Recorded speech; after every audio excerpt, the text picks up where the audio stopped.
નમસ્કાર મિત્રો, વાહ ભાઈ વાહ ચેનલમાં આપનું સ્વાગત છે. સબસ્ક્રાઈબ કરો, લાઈક કરો, શેર કરો, મિત્રોને જણાવો. આજે આપણે વાત કરશું અત્યારના આધુનિક યુગમાં ધ્યાનનું મહત્ત્વ, મેડિટેશન શું કામ કરે છે, આપણે શા માટે મેડિટેશન કરવું જોઈએ. એના માટે હું જણાવીશ કે આધુનિક યુગમાં જ્યાં દરેક માણસ સફળતા પાછળ દોડે છે ને સતત તણાવમાં જીવે છે, ત્યાં થોડું ધ્યાન જીવનમાં સંતુલન, શાંતિ અને પ્રેમ લાવી શકે છે. ધ્યાન એક પ્રાચીન પદ્ધતિ છે. તેના મૂળ ભારતીય સંસ્કૃતિ અને આધ્યાત્મિક પરંપરામાં છુપાયેલા છે. ધ્યાન આત્માનો પરિચય કરાવવાનો એકમાત્ર માર્ગ છે. ધ્યાન એટલે મગજને એકાગ્ર કરવાનો અભ્યાસ. જીવનમાં શાંતિ અને સુખ માટેનો માર્ગ એટલે ધ્યાન. સંયુક્ત રાષ્ટ્રોએ 21મી ડિસેમ્બરને વિશ્વ ધ્યાન દિવસ તરીકે 2024માં જાહેર કર્યો છે. આ એક આવકાર્ય પગલું છે. આધુનિક જીવનશૈલીના ઘણા પડકારોનો સામનો જે માનવજાતિ કરી રહી છે, તેના જવાબ આપણને ધ્યાનથી મળી શકે છે. ધ્યાન આપણને હતાશા અને આક્રમકતામાંથી બહાર આવવામાં મદદ કરે છે. તે રોગ પ્રતિકારક શક્તિ વધારે છે, માનસિક પડકારોને નિયંત્રિત કરે છે, તાણ અને તણાવ દૂર કરે છે. આપણને જીવનમાં તણાવ શા માટે આવે છે? કારણ કે આપણી પાસે સમય કરતાં કામ ઘણું વધારે હોય છે. જવાબદારીનું સ્તર વધારે છે. દરેક ક્ષેત્રમાં સ્પર્ધા છે.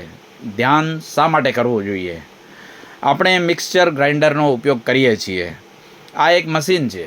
તે કેટલું કામ કરી શકે તેની એક મર્યાદા હોય છે. મિક્સચરની ક્ષમતા કરતાં વધારે ભરો તો ઓવરલોડ થઈ જાય. તેને ફરીથી સારી રીતે કાર્યરત કરવા માટે તેને રિબૂટ કરવું પડે છે.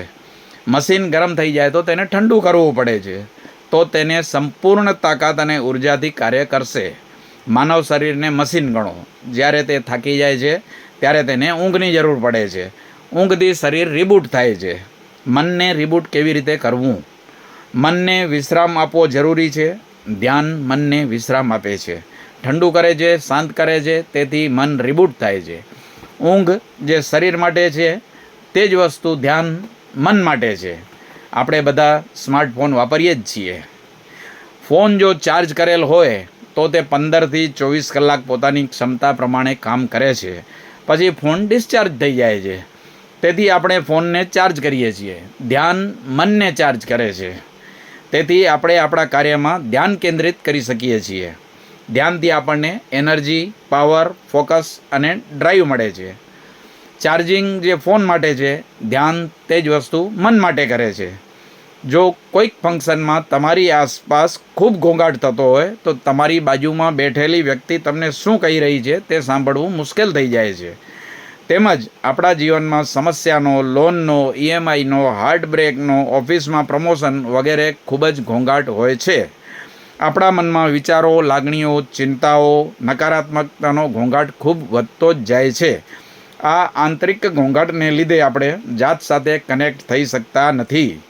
આ આંતરિક ઘોંઘાટને આપણે ધ્યાનથી જ ઘટાડી શકીએ છીએ. હુંનો ઘોંઘાટ ધ્યાનથી જ દૂર કરી શકાય છે. ધ્યાન સ્વ સાથે જોડવાનું અને સ્વનો અવાજ સાંભળવાનું સાધન છે. ધ્યાન મનને આરામ આપે છે, મનને હકારાત્મક રીતે ચાર્જ કરે છે, મનને શાંત પાડે છે, મૌન કરે છે, મનને સ્વ સાથે જોડે છે, આપણને આપણી આંતરિક જાત સાથે મેળવે છે, આત્માનુભૂતિ કરાવે છે, મનનું દિવ્યતા, બ્રહ્માંડ, શક્તિ, કોસ્મોસ, સુપર સેલ્ફ સાથે જોડાણ કરાવે છે. વહેલી સવારના સમયે ધ્યાન શ્રેષ્ઠ છે, પરંતુ ધ્યાન ગમે ત્યારે કરી શકાય છે. ધ્યાન માટે અવાજ અને અવરોધ વગરનું શાંતિપૂર્ણ સ્થળ પસંદ કરો. નિયમિતતા રાખો. મોબાઈલ વગર સ્થિરતા અને શાંતિથી બેસો. કોઈ હલનચલન નહીં, કોઈ ઉત્તેજના નહીં. શરૂઆતમાં 4થી 5 મિનિટ ધ્યાન કરો. ધીમે ધીમે સમય વધારો. મન ચંચળ છે. તે એક નાના બાળકની જેમ અહીં તહીં ભટકતું જ રહે છે. વિચારો આવતા રહે છે.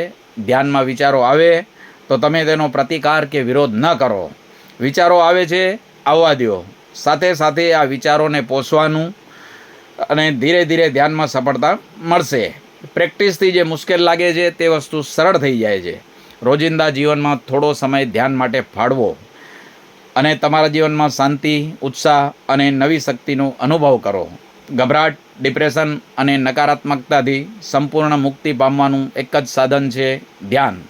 પ્રિય મિત્રો, અમારી ચેનલને ફરીથી એક વખત વિનંતી સબસ્ક્રાઈબ કરવા માટે. ધન્યવાદ.